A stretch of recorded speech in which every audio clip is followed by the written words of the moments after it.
Good morning, જય શ્રી કૃષ્ણ. કેમ છો બધા? જો ફરી પાછા આપણે નવા બ્લોગ સાથે જોડાઈ ગયા છીએ. તો જો આજ હજી લાઇટ નથી આવી, ડીમફૂલ થાય છે અને વરસાદ પણ આવે છે, સાથે પવન પણ ચાલુ થઈ ગયો છે. ચાલો હવે તમને અમે જો નાઈ ફ્રેશ થઈ ગયા છીએ, ચાલો તો તમને કાનાજીના દર્શન કરાવી દઉં.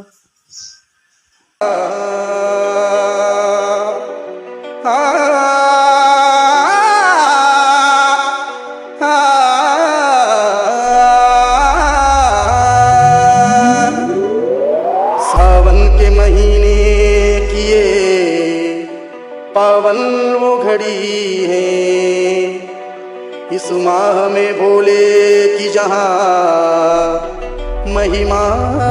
ચાલો તમે બધા કાનાજીના દર્શન કરી લીધા હશે. ચાલો હવે નાસ્તા પાણી તૈયારી કરીએ. ભાખરીની બનાવવાનું છે. ચાલો ભાખરી બનાવી નાખીએ. વરસાદ આવે છે તો મહાદેવે જવાનું છે, પણ વરસાદ રહી જાય ને પછી મહાદેવે જઈ આવીએ. તો ચાલો હવે ભાખરીને એવું બધું બનાવીએ. આજે તો વરસાદ આવે એટલે બધું કામ કરીએ. લાઈટ તો ડીમફૂલ થાય છે. ચાલો તો ભાખરી ચા બનાવી નાખીએ. તો જો અહીંયા ભાખરી ચા ને બધું બની ગયું છે અને અમે જો નાસ્તો પાણી કરવા બેસી ગયા છીએ. તમે જોઈ શકો છો, જો અહીંયા ભાખરી બનાવી છે, અહીંયા ચા રાખ્યો છે અને જો અમે નાસ્તા પાણી કરવા બેસી ગયા છીએ. તો ચાલો હવે નાસ્તો પાણી કરી લઈ, પાછા મળીએ. તો હવે વરસાદ રહી ગયો છે, છાંટા આવે છે. હવે જલ્દી મહાદેવે જઈ આવીએ. જો મેં આ થાળી તૈયાર કરી લીધી છે મસ્ત. તો ચાલો હવે જઈ આવીએ મહાદેવ, વરસાદ આવે એ પહેલા.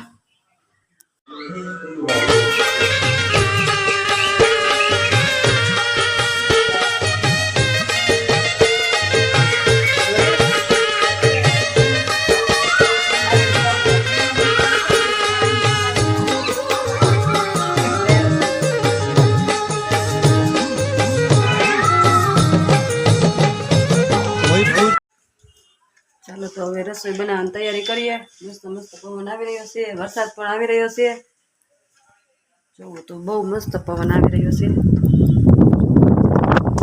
મસ્ત પવન અને મસ્ત વરસાદ આવી રહ્યો છે. તડકો તો હવે પવન ચાલુ થઈ ગયો છે એટલે હવે થોડો આમ અંજવાળો તડકો ને એવું દેખાય છે, પણ વરસાદ ભેગો ચાલુ જ છે. ચાલો બનાવી નાખીએ રસોઈ. જોઈ લે શાક શું બનાવવાનું છે. શાકભાજી શું પડ્યું છે બનાવીએ શાક. ચાલો તો આપણે બનાવી રહ્યા છીએ ગીસોડાનું શાક. તો તમે જોવો અહીંયા ગીસોડાનું શાક થઈ રહ્યું છે. ગીસોડાનું શાક વઘાર નાખ્યું છે. ચાલો મસ્ત ગીસોડાનું શાક થઈ ગયું છે. ચાલો શાક બનાવીને પછી બનાવીએ રોટલી. ઋતુમાં પપ્પા એનું કામ કરી રહ્યા છે. ઓફિસનું કામ હોય એટલે એને ઓફિસનું કામ કરવું પડે. બનાવી ગઈ રહ્યા છીએ. બનાવી નાખું પછી રોટલી બાકી છે. અને આમ જોવો તમે બાયણે જોવો સામેનું મકાન પડી ગયું છે. જુઓ ત્યાં એટલા 2-3 મકાન પડી ગયા છે. વરસાદ એટલો બધો આવે છે ને, કાચા મકાન હતા ને એ તો બધાને પડવા જ માંડ્યા છે. સારું ત્યાં કોઈ રહેતું નથી તો વાંધો નહીં, પણ મકાન બધાના કાચા હોય તો બધા પડી ગયા છે. જો અને અત્યારે જો લાઇટ તો હે નહીં, તો કંઈ આવશે. સવારની વહી ગઈ છે લાઇટ, હજી લાઇટ આવી નથી. અંધારું ભભટ થઈ ગયું છે અને વરસાદ સતત એક ધારો ચાલુ છે. સવારે ઘડીક રાહત દીધી હતી, પણ પછી અડધી કલાક પછી વરસાદ ચાલુ થઈ ગયો. તે અત્યારે તમે જોઈ શકો છો 4:45 જેવું થઈ ગયું છે, પણ એક ધારો વરસાદ છે અને લાઇટ પણ નથી. તો બાયણે એવું જ છે, બધું ઠંડુ વાતાવરણ થઈ ગયું છે. એમાં બાયણે ક્યાં જવું? અમારે તો ઘરની દિવાલો તો અહીં બધેથી પાણી છે ને નીચે આવવા માંડ્યું છે. એટલું આમ લાદી છે ને તોય નીચે પાણી આવે છે. એક ડોલ ભરાઈ ગઈ, હમણાં સાફ કર્યું, એક ડોલ આખી પાણીની ભરાઈ ગઈ છે. એટલું પાણી આવે છે. સતત એક ધારો વરસાદ. તમે જોઈ લો, અહીંયા જો જોઈ લો, આમ જો સતત એક ધારો વરસાદ વરસી રહ્યો છે. પાણી આમ જોઈ લો, જો દંદેડા ને દંદેડા થાય છે ત્યારે કોર વરસાદ વરસાદ વરસાદ. લાઇટ પણ નથી. આવે તો લાઇટ તો સારું. એ તો આખો દિવસ ઘરમાં ને ઘરમાં ગયો છે અમારો. પાણી ક્યાંય નીકળાય એમ જ નથી. ઘરમાં બેઠા છે ને એમાં લાઇટ નથી. તો ચાલો હવે ચા પાણી બનાવીએ. સાંજ પડી ગઈ છે, 5 થવા આવ્યા છે. તો ચા પાણી બનાવીએ અને નાસ્તા પાણી કરીએ, એવું બધું કરીએ. એ તો સવારથી જ આવી રીતના હે વાતાવરણ. ઘરમાં વરસી રહ્યો છે. જો સામે છે ને કાચા મકાન છે ને, તો એ પણ પડી ગયા છે. જો તમે દેખાડું, આમ જો આ કાચા મકાન છે ને બધાય પડી ગયા છે. સારું છે, કોઈ રહેતું નથી. મંદિરની બાજુમાં જોઈ શકો છો તમે. ચોથો દિવસ છે વરસાદનો અને બધા મકાન પડી ગયા છે. કાચા છે, એ કોઈ રહેતું તો નથી, પણ મકાન બધા કાચા છે ને એ પડી ગયા છે.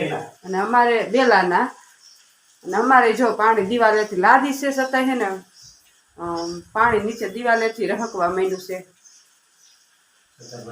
સતત વરસાદને કારણે. ચાલો તો જો વરસાદ કેટલો વરસી રહ્યો છે. ચાલુ થયું, કાલ છોકરા વયા ગયા.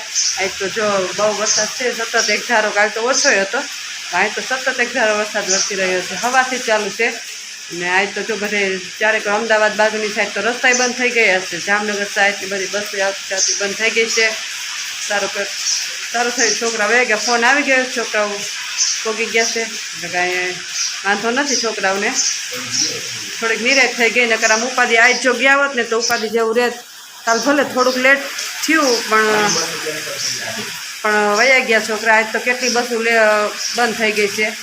અને રસ્તા પણ બંધ થઈ ગયા છે. Ahmedabad side, Jamnagar side, Morbi side એક બહુ થઈ ગયું છે. રસ્તા ચારે કોર બંધ છે. બસો પણ બંધ થઈ ગઈ છે. તો સારું, આપણે કાંઈ પણ થયું છે સારું થયું. છોકરા વયા ગયા એટલે છોકરા હોસ્ટેલે પૂગી ગયા એટલે આપણને નિરાશ છે. અને અત્યારે તો જો વરસાદ વરસી રહ્યો છે. ખબર નહીં ક્યારે રહે. હજી તો પાછું ટીવીમાં ફોનમાં બધે બતાવે છે 5 દિવસની આગાહી છે. ખબર નહીં કેટલો વરસાદ આવશે. અને અમારે તો જો લાઇટે વહી ગઈ છે. અંધારું થપટ છે, હવાની લાઇટ નથી. ચાલો હવે થોડુંક ચા પાણી બનાવીએ, નાસ્તો બનાવીએ. આજ તો ઘરની બાયણે કાંઈ ગયા નથી. એમાં ક્યાં જાવ, વરસાદનું આવે છે તો. ચાલો બહીના રહીજો. ચાલો તો લાઇટ આવી ગઈ છે. હવે આપણે આજ પડી ગઈ છે, 6:30 થવા આવ્યા છે. તો રસોઈની વહેલા હાથ તૈયારી કરી લઈ. વળી લાઇટ પાછી વહી જાય તો રસોઈનું મોડું થઈ જાય ને અંધારામાં ગમશે નહીં. તો આજે તો ખીચડીને ગાંઠિયાનું શાક ને એવું બધું બનાવવાનું છે. ચાલો જો અડધું તો ખીચડીને એવું તો ખીચડી તો કરી લીધી છે. જુઓ તમે, ખીચડીની બનાવી લીધું છે ને ગાંઠિયાના શાકની તૈયારી ચાલુ છે. ચાલો જલ્દી આપણે રસોઈ બનાવી નાખીને તો લાઇટ વહી જાય ને વળી પાછું અંધારામાં ગમશે નહીં. ચાલો હવે ખીચડી બનાવી લીધી છે ને ગાંઠિયાનું શાક બનાવી નાખી. જલ્દી ભાખરી બનાવી નાખી. ચાલો રસોઈ બનાવી નાખી. ચાલો તો જો રસોઈ પાણી થઈ ગયા છે અને જમવાની તૈયારી કરીએ. આજે તો જો વરસાદ ને એવું બધું વધારે હતું, પાછી લાઇટનું ચાર્જિંગ એ નહોતું, એટલે આજ કાંઈ વિડીયોમાં કાંઈ જાજુ ઉતાર્યું નથી. કાંઈ મોકો ન મળ્યો, પણ લાઇટ નહોતી એટલે પછી એ રહ્યું. તો ચાલો હવે ફરી મળીશું કાલના બ્લોગમાં. તો આજનો તમને મારો વિડીયો કેવો લાગ્યો, લાઇક, શેર અને સબસ્ક્રાઈબ કરજો. અને હા, બેલ આઇકન બટન દબાવવાનું ભૂલશો નહીં. તો ચાલો હવે ફરી પાછા કાલથી નવા બ્લોગમાં મળશું. ચાલો, જય શ્રી કૃષ્ણ.